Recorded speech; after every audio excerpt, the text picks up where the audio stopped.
Hello दोस्तों, नमस्कार। कैसे हैं आप लोग? मैं आपके लिए बहुत दिन बाद फिर से वीडियो लाया हूं। तो आज मैं लाया हूं कक्षा 10वीं के लिए model question paper 2021-22 subject English. ठीक है, इसमें 80 नंबर का पेपर होगा आपका और 3 घंटे का रहेगा। कल आपका ये इंग्लिश का पेपर है, इसलिए मैं सोचा कि आपके लिए मॉडल क्वेश्चन पेपर लाऊं ताकि कल के एग्ज़ाम के लिए आपको आसानी हो जाए, क्योंकि इसी तरह के क्वेश्चन आने वाले हैं। तो इस वीडियो को लास्ट तक ज़रूर देखें और इसके क्वेश्चन आंसर को आप आज रात को ज़रूर लिख लीजिएगा। ठीक है, तो जैसे पहला सेक्शन ए में आपका रीडिंग सेक्शन होता है। इसमें आपको पढ़कर क्वेश्चन के आंसर दिए जाते हैं। क्वेश्चन नीचे लिखा रहता है तो उसके आंसर देने पड़ते। तो हम फटाफट इसके क्वेश्चन के आंसर को आपको दिखा देते हैं। तो आप लोग देख लीजिए और लिख लीजिए, है ना। तो पहला है, इसको आप देख सकते हैं, बस इसको ना लिखो चलेगा, लेकिन जो हम बताएंगे लिखने के लिए वो आप लोग लिख लेना जरूर। ठीक है, तो silence seems to be the essence of, तो इसका आंसर क्या है? Non communication. ठीक है, और इसमें दूसरे वाले का है चौथा नंबर, तो हम आपको दिखा बस देते हैं, इसमें समझाने की कुछ ज़रूरत नहीं है। ठीक है, तीसरे सी का है अकॉर्डिंग टू द ऑथर, तो इसमें क्या आपका ए वाला होगा आंसर, दूसरा वाला। ठीक है, फिर इसमें डी नंबर, हाँ तो ये ज़रूरी है कि इसमें लिखा है the adjective form of word silence is dash, तो क्या होगा? साइलेंट। तो एडजेक्टिव बताना है, साइलेंस का एडजेक्टिव क्या है? साइलेंट है। ठीक है, तो ये एडजेक्टिव इसमें आपको उसमें नहीं मिलेगा, पैसेज में नहीं मिलेगा। आपको पता होना चाहिए कि साइलेंस का एडजेक्टिव क्या है, तो साइलेंट होता है। ठीक है, नेक्स्ट क्वेश्चन है गेज, सिनोनिम ऑफ गेज, तो सिनोनिम ऑफ गेज क्या है? सिनोनिम ऑफ गेज का होता है मेजर। ठीक है, नेक्स्ट क्वेश्चन है read the following question and answer given below, है ना। इसको भी पढ़ना है ना। फिर उसके बाद आपको उस क्वेश्चन के आंसर देना है। ठीक है, तो देखो यहाँ पर ये लिखा हुआ है ना, कि according to the passage what is the weakness, माने इस पैसेज के अनुसार वीकनेस का अर्थ क्या है? तो इसके क्या?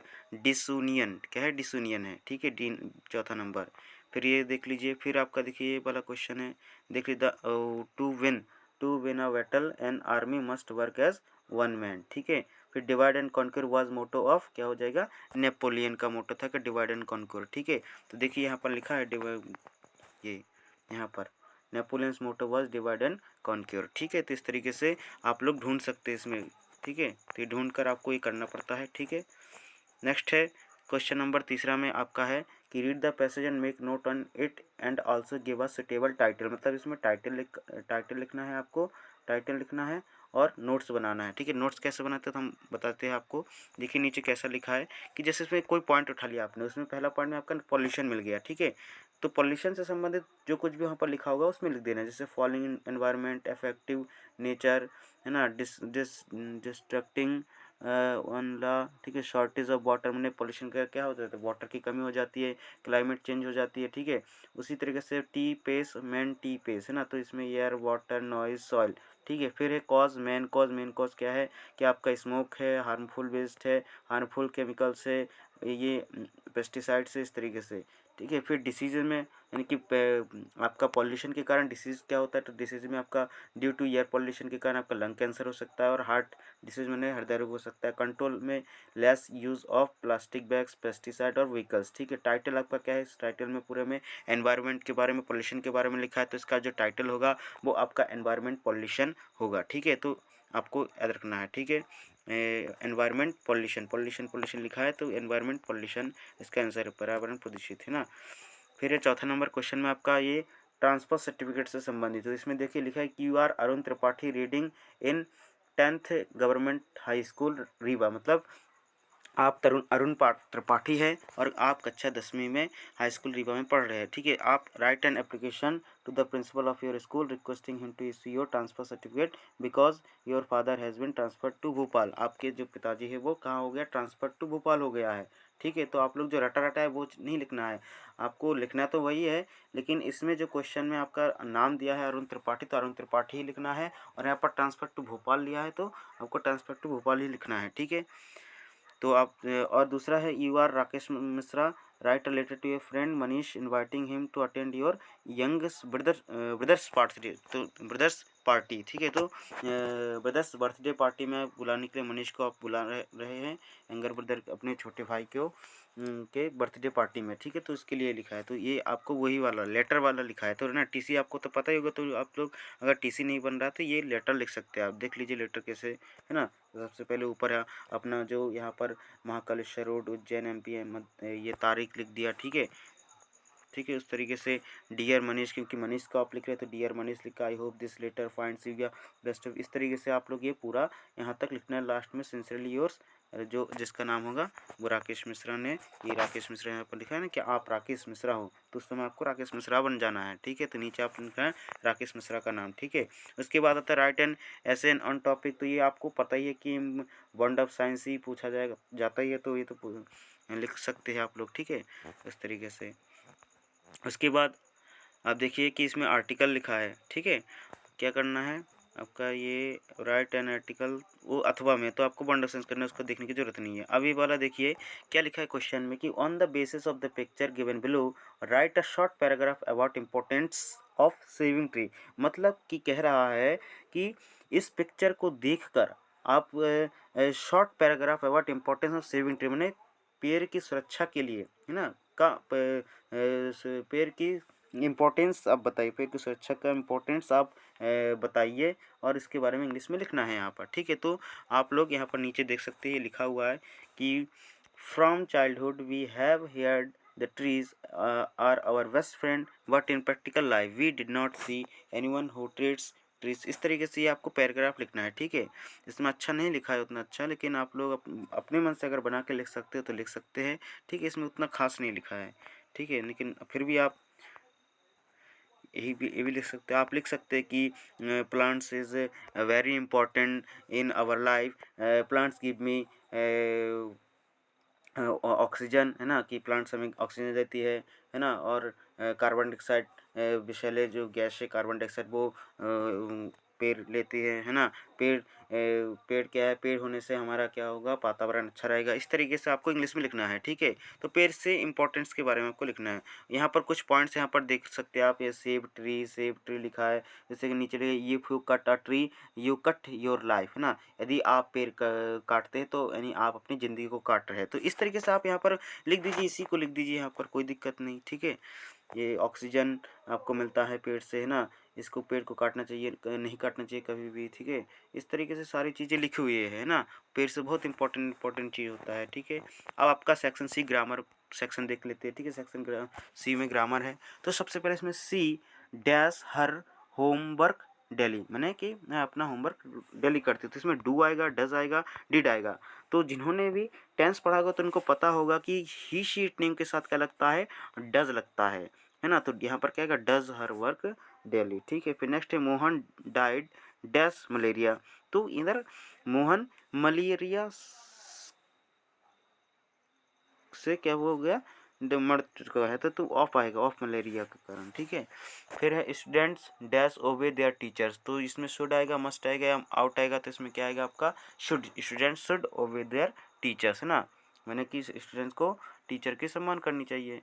Dash moon walk slowly and silently, जो मून है तो द मून लगेगा, ठीक है, the moon walk slowly and silently, है ना। एंड का प्रयोग भी बताया कि जो प्रसिद्ध है उसके पहले दा लगता है ना। स्वर अगर उच्चारण में स्वर आए तो एन लगाना है, और अगर व्यंजन निकले तो ई लगाना है, ठीक है। फिर next Shyam is dash then Sohan, तो टॉलर देन, ठीक है, आ जाएगा, टॉलर आ जाएगा, ठीक है। फिर Rita is between sitting, Rita is sitting between Radha and Krishna, ठीक है। जो रीता है वो राधा कविता के बीच में बैठी हुई है, राधा एंड कविता, ठीक है।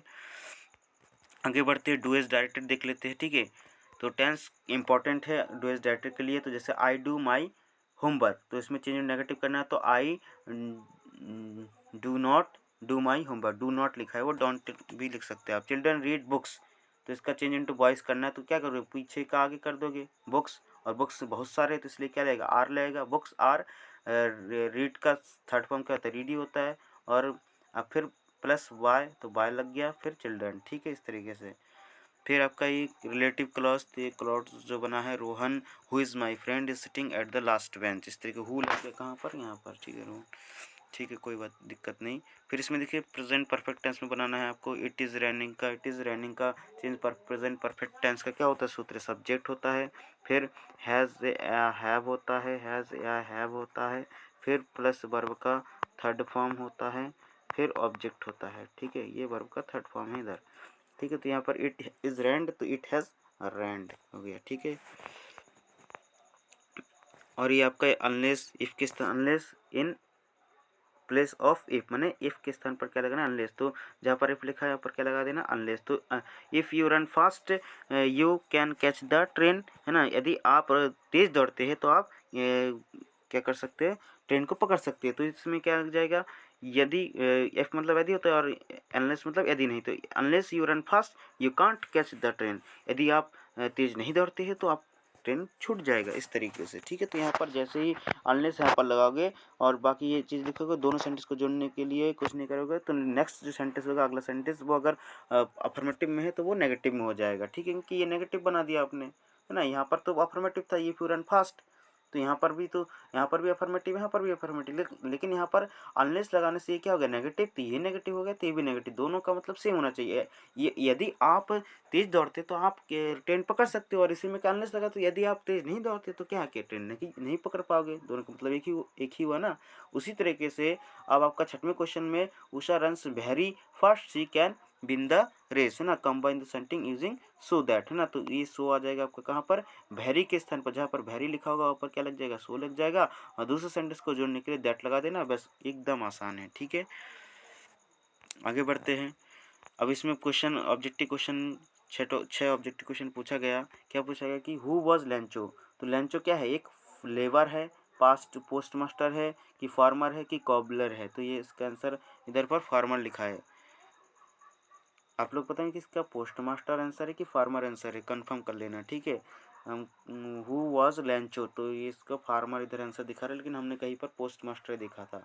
फिर बी नंबर में, who was the first black president of south Africa, माने कि पहला फर्स्ट प्रेसिडेंट कौन था साउथ अफ्रीका का, तो कौन था, नेल्सन मंडेला था, ठीक है। It is the poem fire and ice, fire stand for, fire का अर्थ क्या है, desire. Which plane was the author flying, तो डकोटा, ठीक है। फिर नेक्स्ट क्वेश्चन है, the diary was given to Frank on her, तो 13 बर्थडे। तो ये आप देख लीजिए किसका आंसर क्या है, ठीक है। फिर नेक्स्ट क्वेश्चन है कि what is the bakers known, is as in Goa, यानी कि यहाँ तो क्या है, पैडर है, ठीक है। तो bakers known is as an Goa pader. Siddharth was sent away for schooling at the age of 12, ठीक है। इस तरीके से याद रखना, ये सिद्धार्थ 12, है ना। अब 10वां नंबर के क्वेश्चन में क्या लिखा है, इसमें भी आपका पैसेज दिया है, उसमें से भी आपको छाट कर ये लिख लेना, ठीक है। तो आप बेकर फ्रॉम गोवा, ये पहला का आंसर ये है। फिर कवाई मीन्स होता है अ लॉन्ग फ्रॉक, इस तरीके से देख लीजिए, ठीक है। फिर बी नंबर में भी आपका वही है, ठीक है, देख लीजिए, name the poet of above the poem, इसमें ये जो पोएट दिया है वो पोएम किसका है, तो रॉबर्ट फ्रॉस्ट का, ठीक है। ये देख लीजिए। अब answer the following question about 30 words, यानी 6 तो करने हैं और 30 वर्ड्स देंगे। तो ये पहला क्वेश्चन आप लोग देख के लिख लीजिए फटाफट कि where was Lencho's house located, मैंने कि लेंचो का हाउस कहाँ है, तो the Lencho's house was located on the top of low hill, it's called the house because it was the only house in the whole valley, ठीक है। फिर next है what does the craze mean to Mandela, है ना। तो वह ये लिख लीजिए फटाफट, आप स्क्रीनशॉट ले लीजिए और इसको लिख लीजिए, ठीक है। आगे बढ़ाते हैं, ये भी आप लोग, ये इम्पोर्टेंट क्वेश्चन है, ठीक है। ये वन उस तरीके से ये और दो क्वेश्चन है, इसके भी कोई आप लोग ये वाला आ सकता है, in the poem dust of snow what does the poet से हैज़ चेंज्ड हिज मूड, है ना। फिर ये आपका हो गया,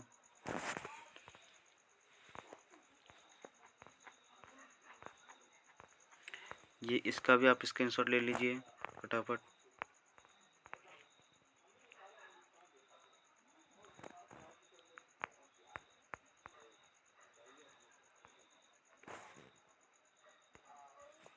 ये आपका 5-4 नंबर का जरूर आता है, तो ये आप लोग देख लीजिए, ठीक है।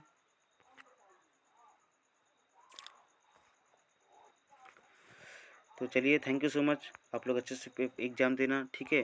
तो चलिए, अब हमारे चैनल अच्छा लगा तो आपको ये जितने भी कक्षा 10वीं वाले विद्यार्थी उनको आप शेयर ज़रूर कर दीजिए, ठीक है।